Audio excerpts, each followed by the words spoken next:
ಓಂ ಸಾಯಿರಾಮ್. ಸಾಯಿ ತ್ರಿಲೋಕೇಶು ಚಾನೆಲ್ಗೆ ತಮ್ಮೆಲ್ಲರಿಗೂ ಆತ್ಮೀಯ ಸ್ವಾಗತ. ನಿಮ್ಮ ಮನಸ್ಸಿನಲ್ಲಿ ಭವಿಷ್ಯದ ಬಗ್ಗೆ ಏನಾದರೂ ಆತಂಕವಿದೆಯೇ? ದುಡ್ಡಿನ ಸಮಸ್ಯೆ, ಮಕ್ಕಳ ವಿದ್ಯಾಭ್ಯಾಸ ಅಥವಾ ಮದುವೆಯ ಚಿಂತೆ ನಿಮ್ಮನ್ನು ದಿನ ರಾತ್ರಿ ಕಾಡುತ್ತಿದೆಯೇ? ಹಾಗಾದರೆ ಇಂದಿನ ಈ ವಿಡಿಯೋವನ್ನು ಪೂರ್ತಿಯಾಗಿ ನೋಡಿ.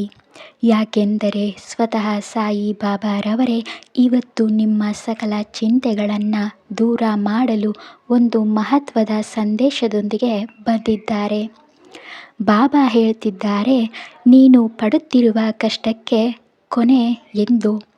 ನಿನ್ನ ಕೈ ಸೇರಲಿರುವ ಆ 2 ಕಡೆಯ ಆದಾಯ ಯಾವುದು? ಬನ್ನಿ, ಇಂದಿನ ಸಾಯಿ ಸಂದೇಶದಲ್ಲಿ ಬಾಬಾ ನಿಮಗೆ ಏನು ಹೇಳಿದ್ದಾರೆ ಎಂದು ತಿಳಿಯೋಣ. ಮಗು, ಚಿಂತೆಯನ್ನು ಬಿಡು, ಹಣದ ವ್ಯವಸ್ಥೆಯಾಗಲಿದೆ. ನನ್ನ ಪ್ರೀತಿಯ ಮಗನೇ, ಮಗಳೇ, ನೀನು ದಿನವಿಡೀ ಮನಸ್ಸಿನಲ್ಲಿ ಏನೇನೋ ಲೆಕ್ಕಾಚಾರಗಳನ್ನು ಹಾಕುತ್ತಾ ಯಾಕೆ ಇಷ್ಟೊಂದು ಚಿಂತೆಯಿಂದ ಕೂರುತ್ತೀಯ? ನಿನ್ನ ಭವಿಷ್ಯದ ಬಗ್ಗೆ, ಮಕ್ಕಳ ವಿದ್ಯಾಭ್ಯಾಸ, ಮದುವೆ ಅಥವಾ ನಿನ್ನ ಸ್ವಂತ ಖರ್ಚುಗಳ ಬಗ್ಗೆ ನಿನಗೆ ತುಂಬ ಆತಂಕವಿದೆ ಅಲ್ಲವಾ? ಸದ್ಯಕ್ಕೆ ನಿನಗೆ ಹಣ ಎಲ್ಲಿಂದ ಬರುತ್ತೆ ಅಂತ ದಾರಿ ಕಾಣುತ್ತಿಲ್ಲದಿರಬಹುದು. ಆದರೆ ನೆನಪಿಡು, ನಿನಗಾಗಿ ಹಣದ ವ್ಯವಸ್ಥೆ ಖಂಡಿತ ಆಗಲಿದೆ. ಬಹುಶಃ ನೀನು ಒಂದೇ ಸಮಯದಲ್ಲಿ 2 ಕಡೆಯಿಂದ ಆದಾಯ ಅಥವಾ ಸಂಬಳ ಪಡೆಯುವ ಯೋಗ ಬರಲಿದೆ. ಅದಕ್ಕಾಗಿ ನೀನು ಕಷ್ಟಪಡಲು ಸಿದ್ಧನಾಗಬೇಕಷ್ಟೇ. ನಿನ್ನ ಎಲ್ಲ ಜವಾಬ್ದಾರಿಗಳನ್ನು ನಾನು ನೋಡಿಕೊಳ್ಳುತ್ತೇನೆ. ನನ್ನ ಮೇಲೆ ನಂಬಿಕೆ ಇಡು. ನಿನ್ನ ನಿರ್ಧಾರಗಳು ತಪ್ಪಾಗುವುದಿಲ್ಲ. ನೀನು ನಿನ್ನ ಮನಸ್ಸಿನಿಂದ ತೆಗೆದುಕೊಂಡ ನಿರ್ಧಾರವಾಗಿರಲಿ ಅಥವಾ ಬೇರೆಯವರ ಒತ್ತಾಯ ಮಾಡಿ ನಿನ್ನಿಂದ ತೆಗೆದುಕೊಂಡ ನಿರ್ಧಾರವೇ ಆಗಿರಲಿ, ನಿನ್ನ ಯಾವುದೇ ನಿರ್ಧಾರಗಳು ತಪ್ಪಾಗುವುದಿಲ್ಲ. ನೀನು ಯಾವುದಕ್ಕೂ ಪಶ್ಚಾತ್ತಾಪ ಪಡಬೇಕಾದ ಅಗತ್ಯವಿಲ್ಲ. ಇದು ನಾನು ನಿನಗೆ ನೀಡುತ್ತಿರುವ ಆಶ್ವಾಸನೆ. 20 ನಿಮಿಷಗಳ ಸ್ವಚ್ಛತೆಯ ನಿಯಮವನ್ನು ನೀನು ಮಾಡಬೇಕು. ಇಂದಿನಿಂದ ಒಂದು ಸಂಕಲ್ಪ ಮಾಡು. ನೀನು ವಾಸಿಸುವ ಜಾಗ ಅಥವಾ ನಿನ್ನ ಸುತ್ತಮುತ್ತಲಿನ ಪರಿಸರವನ್ನು ತುಂಬ ಸ್ವಚ್ಛವಾಗಿ ಇಟ್ಟುಕೋ. ಮನೆಯಲ್ಲಿ ವಸ್ತುಗಳು ಎಲ್ಲೆಂದರಲ್ಲಿ ಬಿದ್ದಿದ್ದರೆ ಅದು ನಿನ್ನ ಮನಸ್ಸನ್ನು ವಿಚಲಿತಗೊಳಿಸುತ್ತದೆ. ನಾನು ನಿನಗೆ ಮನೆ ಅಲಂಕಾರ ಮಾಡಲು ಹೊಸ ವಸ್ತುಗಳನ್ನು ತರಲು ನಿನಗೆ ಹೇಳುತ್ತಿಲ್ಲ.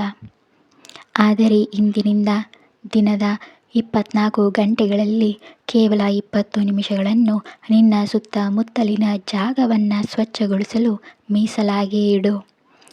ಆರಂಭದಲ್ಲಿ ಮನೆಯವರು ಪ್ರವೇಶಿಸಬಹುದು, ಆದರೆ ಕೆಲವೇ ದಿನಗಳಲ್ಲಿ ಇದೊಂದು ಒಳ್ಳೆಯ ಅಭ್ಯಾಸ ಎಂದು ಎಲ್ಲರಿಗೂ ಅರ್ಥವಾಗುತ್ತದೆ. ಈ 20 ನಿಮಿಷಗಳ ಪ್ರಾಮಾಣಿಕ ಸ್ವಚ್ಛತೆಯೇ ನಿನ್ನ ಮನೆಯ ನೆಗೆಟಿವಿಟಿಯನ್ನು ದೂರ ಮಾಡಿ ನಿನಗೆ ಸಕಾರಾತ್ಮಕ ಬದಲಾವಣೆಯನ್ನು ತರುತ್ತದೆ. ನಿನ್ನ ಯೋಚನೆ ಬದಲಾಗಿದೆ. ನಿನ್ನಲ್ಲಿ ಮೂಡುತ್ತಿರುವ ಒಂದು ಬದಲಾವಣೆಗೆ ನನಗೆ ತುಂಬ ಇಷ್ಟವಾಗುತ್ತಿದೆ. ನೀನು ಈಗ ಬೇರೆಯವರಿಂದ ಸ್ವಲ್ಪ ಸಹಾಯ, ಸ್ವಲ್ಪ ಯಶಸ್ಸು ಅಥವಾ ಹಣವನ್ನು ಅಪೇಕ್ಷಿಸುವ ಬದಲು ನಿನ್ನ ಸ್ವತಃ ಶಕ್ತಿಯಿಂದ ಎಲ್ಲವನ್ನೂ ಸಾಧಿಸಬೇಕು ಎಂದು ಯೋಚಿಸುತ್ತಿದ್ದೀಯಾ?